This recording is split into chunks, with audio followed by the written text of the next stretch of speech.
दोस्तों नमस्कार। सरल नर्सिंग के इस ऑनलाइन प्लेटफॉर्म पे आपका हार्दिक स्वागत है और अभिनंदन है। जैसा कि अपन पढ़ रहे थे आईवी थेरेपी, अपन ने अभी तक 2 क्लासेस डिस्कस कर ली हैं। आईवी थेरेपी का जो इंट्रोडक्शन है वो भी अपन ने डिस्कस कर लिया है। इसके प्रकार कितने होते हैं, टाइप कितने होते हैं, अपन ने ये भी डिस्कस कर लिया है। ठीक है, उसके बाद में अपन ने इनके प्रकारों को 2 भागों में बांटा था, क्रिस्टलॉइड और कॉलोइड। तो अपन पढ़ रहे थे क्रिस्टलॉइड, है ना, क्रिस्टलॉइड आइसोटोनिक सॉल्यूशन। उसमें अपन ने प्रीवियस क्लास के अंदर NS 0.9% अपन ने पढ़ लिया है। आज अपन अगला जो सॉल्यूशन है वो अपन करेंगे डिस्कस। उससे पहले अपन एक बार क्या करते हैं, पीछे वाली क्लास का रिकैप कर लेते हैं, जिससे कि आपको अच्छे से समझ में आ जाएगा। ठीक है, प्रीवियस क्लास के अंदर अपन ने फ्लूइड कैलकुलेशन का फॉर्मूला अपन ने डिस्कस कर लिया था। मैंने आपको अच्छे से समझा दिया कि अपन फ्लूइड कैलकुलेशन क्यों करते हैं, यानी वेट के अकॉर्डिंग एक जो व्यक्ति है, हेल्दी पर्सन है या कोई पेशेंट हो गया, उसको वेट के अकॉर्डिंग कितना फ्लूइड इंटेक करना चाहिए 24 आवर्स के अंदर। इसलिए अपन क्या करते हैं, फ्लूइड कैलकुलेशन करते हैं। फिर अपन ने फ्लूइड कैलकुलेशन करने के लिए 3 फॉर्मूले अपन ने डिस्कस कर लिए हैं। ठीक है ना, फॉर्मूला फर्स्ट था अपना 4:1 फॉर्मूला, इसको भी अपन अच्छे से डिस्कस कर लिया है। फिर सेकंड जो फॉर्मूला था 35 ml पर kg पर डे, इसको अपन बोलते हैं रफ मेथड या रफ फॉर्मूला, जो अपन जनरली अपने प्रैक्टिस में इसको यूज करते हैं। और फिर था थर्ड फॉर्मूला जो body weight plus 40 ml per hour. ठीक है, जितना बॉडी वेट होगा उसमें अपन क्या करेंगे, 40 ml ऐड कर देंगे और ओवर में अपन कर देंगे 24 आवर्स। ठीक है, जो वैल्यू आएगी वो अपने फ्लूइड की आ जाएगी कि इतना मिनिमम जो है फ्लूइड इनटेक हेल्दी पर्सन या किसी पेशेंट को 24 आवर्स के अंदर करना चाहिए। ठीक है, इसके बाद में अपन ने ये भी डिस्कस कर लिया था इसके टाइप्स, है ना। 2 टाइप्स होते हैं मेनली इसके, क्रिस्टलॉइड और कॉलोइड, है ना। क्रिस्टलॉइड क्या क्या होता है, अपने जितने भी सॉल्यूशन होते हैं isotonic NS 0.9%, 0.45%, 3%, 5%, RL, DNS, D5, D10, D50। ठीक है, ये अपने जितने भी सॉल्यूशन होते हैं ये सारे कौन से सॉल्यूशन हो गए, क्रिस्टलॉइड सॉल्यूशन हो गए। फिर सेकेंड टाइप था आईवी फ्लूइड का, वो था कॉलोइड, यानी ये हाई मॉलिक्यूलर वेट वाले आईवी फ्लूइड्स होते हैं। और ये क्या जनरेट करते हैं, सभी जानते हैं, ये जो फ्लूइड हैं ऑस्मोटिक बॉडी में जो ऑस्मोटिक प्रेशर होता है ये करते हैं जनरेट, ये रिस्पॉन्सिबल होते हैं। ठीक है, इनका जो एग्जाम्पल हो गए एल्बुमिन, डेक्स्ट्रॉन और जिलेटिन, ये इनके जो मेन एग्जाम में पूछे जा चुके हैं कि कॉलोइड्स के सॉल्यूशन के एग्जाम्पल क्या हैं, तो आपको वो ऑप्शन में इन तीनों में से कोई भी एक डाल सकता है। तो आपको एग्जाम्पल याद होना चाहिए। कॉलोइड्स जैसे नाम आते हैं तो आपके दिमाग में एल्बुमिन, डेक्स्ट्रोज और जिलेटिन आना चाहिए। और जैसे ही क्रिस्टलॉइड आईवी फ्लूइड आता है तो आपके दिमाग में अपने NS हो गया, RL हो गया, DNS हो गया, D10, D5, D25, जितने भी सॉल्यूशन है आपके दिमाग में आ जाना चाहिए। ये भी अपन ने डिस्कस कर लिया है। फिर अपन पढ़ रहे थे क्रिस्टलॉइड, है ना। अपन जो टाइप है अपन एक एक करके इन सारों को डिस्कस करेंगे। तो उसी की कड़ी में अपन ने NS जो 0.9% है ये अपन ने प्रीवियस क्लास में डिस्कस कर लिया है। NS जो जिसको अपन बोलते हैं नॉर्मल सलाइन, NaCl, है ना, ये क्या है, आइसोटोनिक क्रिस्टलॉइड है। ठीक है, इसको अपन एक और नाम से जानते हैं जिसका नाम है साल्ट सॉल्यूशन, है ना। साल्ट सॉल्यूशन इसलिए कहते हैं क्योंकि इसमें क्या होता है, सोडियम क्लोराइड होता है। इसको एक और सॉल्यूशन के नाम से भी जानते हैं, उसको कहते हैं अपन फिजियोलॉजिकल सॉल्यूशन। फिर सभी जानते हैं नॉर्मल सलाइन का कंपोजिशन क्या है, NaCl। मैं बार बार बोल रहा हूँ NaCl, Na means sodium, Cl means chloride, Na positive और Cl नेगेटिव। वहीं अपन अगर बात करते हैं ऑस्मोलिटी की, तो सोडियम का जो ऑस्मोलिटी है वो होता है 154 मिली इक्वलेंट पर लीटर या मिली ऑस्मोल लीटर। और वही अपन बात करें क्लोराइड की, इसका भी कितना होता है ऑस्मोलिटी 154, दोनों का इक्वल होता है मिली इक्वलेंट पर लीटर। ठीक है, अगर आपको इंडिविजुअल पूछ ले तो 154, और अगर कंबाइंड पूछ ले कि नॉर्मल सलाइन का ऑस्मोलिटी रेट कितना होता है तो इन दोनों को आप जोड़ लगा दीजिएगा, 154 प्लस 154 इज इक्वल टू 308 क्या होगा इसका NaCl का ऑस्मोलिटी। ये भी अपन डिस्कस कर चुके हैं डिटेल से। फिर जो अपना था NS 0.9%, यहाँ पर 0.9% क्या है अपन ने बता दें, यहाँ पर 0.9% क्या है, 0.9 ग्राम NaCl, यानी ये जो 0.9% आपको क्या इंडिकेट करता है कि 100 ml के वाटर में, उस 100 ml की ड्रिप में 0.9% क्या होगा, NaCl होगा। वहीं अगर आपको पूछ ले कि अगर 100 ml में 0.9 ग्राम NaCl है तो 500 ml के वाटर या 500 ml की ड्रिप में कितना सोडियम क्लोराइड होगा, तो इसका अपन 5 गुना कर देंगे, है ना, तो कितना हो जाएगा 0.45 ग्राम NaCl। ठीक है। अब अगर आपको पूछ ले एग्जाम में 1000 ml या 1 लीटर में वाटर में कितना NaCl होता है, तो इसका अपन क्या कर देंगे, डबल कर देंगे, या इसको अपन 10 से मल्टीप्लाई कर देंगे और जो वैल्यू आएगी वो आएगी 0.90। ठीक है। फिर अपन ने यूजेस भी देख लिए इसके कि क्या क्या यूजेस हैं, कहाँ पर नॉर्मल सलाइन की आईवी थेरेपी दी जाती है। कॉन्ट्रा इंडिकेटिव अपन ने देख लिया कि कौन कौन सी कंडीशन में NS जो नॉर्मल सलाइन है, NaCl है, वो आईवी फ्लूइड नहीं लगाना है। कॉन्ट्रा इंडिकेटिव होता है उस कंडीशन में ये चीज आपको पेशेंट या पर्सन को नहीं देनी है, जैसे हाइपरनेट्रीमिया वाला, हाइपरटेंशन वाला, इंक्रीज ICP और हार्ट फेलियर वाले पेशेंट को अपन नॉर्मल सलाइन का फ्लूइड नहीं देंगे। ठीक है। वही बात करते हैं अपन, एक नोट, एक गोल्डन पॉइंट है, एग्जाम की दृष्टि से भी इंपॉर्टेंट है, best solution for fluid resuscitation in dehydration, यानी अगर फ्लूइड की इमरजेंसी हो जाए तो उस कंडीशन में बेस्ट सॉल्यूशन कौन सा होगा, NS नॉर्मल सलाइन। ठीक है। ये अपन ने प्रीवियस क्लास में डिस्कस कर ली है, उम्मीद करता हूं कि आपने अच्छे से इनको समझा होगा। ठीक है। आज अपन पार्ट 3 के अंदर आईवी थेरेपी के अंदर अगला जो अपना सॉल्यूशन है वो अपन डिस्कस करेंगे। उससे पहले मैं आपको एक बार टाइप बता रहा हूं अपन क्या क्या पढ़ चुके हैं, है ना। अपन पढ़ रहे हैं आईवी फ्लूइड्स, जिसमें अपन ने NS जो है डिस्कस कर लिया है। अब अपन अगला जो फ्लूइड है वो अपन करेंगे डिस्कस, और अगला अपना जो फ्लूइड है वो है RL। ठीक है। आज की क्लास में अपन RL जो है डिस्कस करते हैं। ठीक है। RL सॉल्यूशन, सभी आप इस नाम से वाकिफ होंगे, अपनी प्रैक्टिस में, अपने क्लिनिकल फील्ड में भी RL जो शब्द है आपको बार बार सुनने को मिलता है, देखने को भी मिलेगा, मिलता भी है, और आप सभी इससे आइडेंटिफाई होंगे। ठीक है ना। तो RL क्या है, सबसे पहले आपको यह जानना जरूरी है कि RL जो सॉल्यूशन है किस प्रकार का सॉल्यूशन है ना। अपन पढ़ रहे हैं आईवी फ्लूइड, आईवी फ्लूइड के टाइप, आईवी फ्लूइड के 2 टाइप होते हैं, क्रिस्टलोइड और कोलोइड। ठीक है। अब पढ़ रहे हैं अपन क्रिस्टलोइड। क्रिस्टलोइड में भी कौन सा पढ़ रहे हैं अपन, क्रिस्टलोइड में अपन पढ़ रहे हैं आइसोटोनिक क्रिस्टलोइड। तो आइसोटोनिक क्रिस्टलोइड का पहला एग्जांपल हो गया अपना NS, और आइसोटोनिक क्रिस्टलोइड का दूसरा जो एग्जांपल है वो है RL। तो RL किस प्रकार का सॉल्यूशन है, isotonic crystalloid solution, very very important है, ये आपको याद होना चाहिए। ठीक है। अब RL को और अपन किस किस नाम से जानते हैं, also known as Ringer lactate solution. RL means क्या होता है, अगर कोई भी अगर आपसे पूछ ले RL की फुल फॉर्म बताइए, है ना, एग्जाम में वाइवा में पूछ सकता है, तो उस समय आपको याद होना चाहिए कि RL का जो फुल फॉर्म होता है रिंगर लैक्टेट सॉल्यूशन। एक और नाम से जानते हैं, उसका नाम है हार्टमैन सॉल्यूशन, और एक और नाम से जानते हैं अपन कंपाउंड सोडियम। ठीक है। आप कभी भी एक RL की जो ड्रिप आती है अपने हाथ में लेना, उसको देखना, उसके ऊपर दोनों नाम लिखे होंगे, रिंगर लैक्टेट सॉल्यूशन भी लिखा होगा और कंपाउंड सोडियम भी लिखा होगा। ठीक है। उस पर ये इंडिकेट होते हैं। तो RL का जो फुल फॉर्म है वो क्या होता है, रिंगर लैक्टेट, इसको हार्टमैन सन के नाम से भी जानते हैं और कंपाउंड सोडियम नाम से भी जानते हैं। ठीक है। अब आने वाली क्लास में ये पढ़ेंगे इसको कंपाउंड सोडियम नाम से भी क्यों जानते हैं। ठीक है ना। ठीक है। तो अपन डिस्कस करते हैं RL में जो सॉल्यूशंस होते हैं, जो कंपाउंड्स होते हैं, जो सब्सटेंसेस होते हैं, उनके बारे में देखते हैं। तो डिस्कस करते हैं ऑस्मोलैरिटी के बारे में, है ना। सोडियम की ऑस्मोलैरिटी कितनी होती है, पोटेशियम की ऑस्मोलैरिटी कितनी होती है, कैल्शियम की ऑस्मोलैरिटी कितनी होती है, लैक्टेट की ऑस्मोलैरिटी कितनी होती है, और क्लोराइड की ऑस्मोलैरिटी कितनी होती हैं।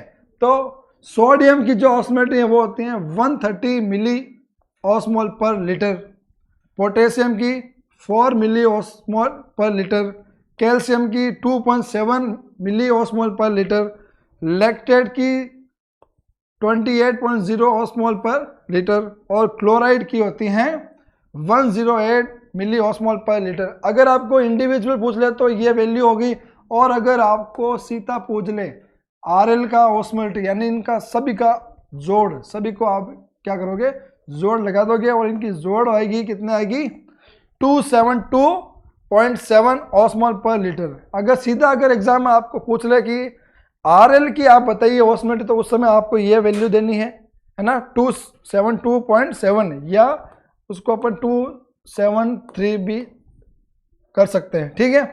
तो अगर इंडिविजुअल पूछ ले कि आरएल में सोडियम की ऑस्मोल कितनी होती है, तो उस समय आपको क्लिक करना है 130 मिली ऑस्मोल पर लीटर, ठीक है। नोट कर लीजिएगा, एग्जाम की दृष्टि से ये जो है वेरी वेरी इंपॉर्टेंट है, ठीक है। आराम से आप नोट कर सकते हैं, वीडियो पॉज करके। चलते हैं अपन आगे। अब बात करते हैं अपन अमाउंट की। देखो अपन ने ऑस्मोलिटी देख ली है कि आरएल के सॉल्यूशन में है ना सोडियम, पोटेशियम, क्लोराइड, लैक्टेट की ऑस्मोलिटी क्या है, ठीक है। अब अपन को ये भी जानना जरूरी है कि उस सॉल्यूशन में, उस वाटर में कितना अमाउंट कौन कौन सा होता है ना, कि सोडियम का अमाउंट क्या होगा, पोटेशियम का अमाउंट क्या होगा, क्लोराइड का अमाउंट क्या होगा, ये जानना भी अपने लिए बहुत ही जरूरी है, ठीक है। तो अपन जानेंगे ईच 100 ml के हिसाब से, है ना। यानी कि आप कोई भी ड्रिप उठाकर देखना, अगर 500 ml की आप ड्रिप लोगे तो उसमें आप कंपोजिशन देखना, ऊपर लिखा होगा कंटेन ईच 100 ml, वो आपको 500 नहीं कहेगा, वो बोलेगा आपको ईच कंटेन ईच 100 ml, यानी 100 ml के अंदर एक आरएल है, उसके 100 ml के अंदर सोडियम क्लोराइड का जो अमाउंट होगा वो क्या होगा 0.6 ग्राम पर 100 ml। पोटेशियम क्लोराइड की बात करते हैं अपन तो वो होगा 0.04 ग्राम पर 100 ml। कैल्शियम क्लोराइड की बात करते हैं तो 0.27 ग्राम पर 100 ml। और सोडियम लैक्टेट की अगर बात करते हैं तो 0.32 ग्राम 100 ml, ठीक है। ये 100 ml के हिसाब से क्या है वैल्यू है, एग्जाम में 100 ml के हिसाब से वैल्यू आपसे पुटअप करेंगे, तो ये याद होना आपको जरूरी है। जितने भी आइसोटोनिक सॉल्यूशन होते हैं एग्जाम की दृष्टि से भी बहुत ही ज़्यादा इंपॉर्टेंट है, इसलिए आपको याद होना जरूरी है। इनका कोई शॉर्ट ट्रिक तो है नहीं, लेकिन आपको याद रखना जरूरी है, ठीक है। अपने ऑस्मोलिटी डिस्कस कर ली है और अमाउंट डिस्कस कर लिया है, ठीक है। अब बात करते हैं इनके यूजेस की, है ना। अपन ने एनएस का यूजेस भी देख लिया, अब अपन देखते हैं यूज किसका, आरएल का, कि आरएल का जो मेनली यूज है वो कहाँ का होता है, ठीक है। तो आरएल क्या है, एक फ्लूइड ऑफ क्लोराइड है फॉर बर्न, यानी जो बर्न पेशेंट होते हैं उनके लिए क्लोराइड का क्या है फ्लूइड है, ठीक है। सीवियर हेमरेजिक यानी एक्सीडेंटल केस में कई बार क्या होता है ब्लड लॉस बहुत ही ज़्यादा मात्रा में होता है ना, उस कंडीशन को हम बोलते हैं सीवियर हेमरेजिक कंडीशन। तो उस कंडीशन में जो आईवी थेरेपी देंगे अपन वो देंगे आरएल, ठीक है। आईवी थेरेपी के रूप में आइसोटोनिक सॉल्यूशन जो होगा अपना वो होगा आरएल, है ना। ट्रोमा, जैसे ट्रोमा हो गया। अब बात करते हैं अपन बेस्ट रिप्लेसमेंट, फ्लूइड का जो बेस्ट रिप्लेसमेंट है। अब अपन यहाँ पे बात करते हैं प्रायोरिटी बेस। एग्जाम में क्वेश्चन भी आजकल प्रायोरिटी बेस बहुत सारे पूछे जाने लग गए, तो बेस्ट चॉइस है रिप्लेसमेंट की। तो अगर प्रायोरिटी में अगर आपसे अगर क्वेश्चन पुटअप करता है तो प्रायोरिटी देंगे अपन किसको, एनएस को, नॉर्मल सलाइन को, और सेकेंड प्रायोरिटी देंगे अपन आरएल को। अगर 4 ऑप्शन में ये दोनों ऑप्शन है, एनएस भी है आरएल भी है, तो आपको क्लिक करना है एनएस। और 4 ऑप्शन में से अगर एनएस नहीं है आरएल है तो उस समय उस कंडीशन में आपको आरएल जो है क्लिक करना है कि आरएल को अपन क्या देंगे बेस्ट चॉइस रिप्लेसमेंट फ्लूइड में प्रायोरिटी देते हैं, ठीक है। आफ्टर सर्जरी यानी किसी भी प्रकार की सर्जरी होने के बाद अपन जो फ्लूइड थेरेपी देते हैं उनमें अपन प्रायोरिटी देंगे किसको, आरएल को। तो सर्जरी के बाद भी अपन क्या देते हैं, आरएल देते हैं। डिहाइड्रेशन वेरी वेरी इंपॉर्टेंट है। डिहाइड्रेशन में अपन जो मेनली जो जिसको प्रायोरिटी देंगे वो है आरएल, ठीक है।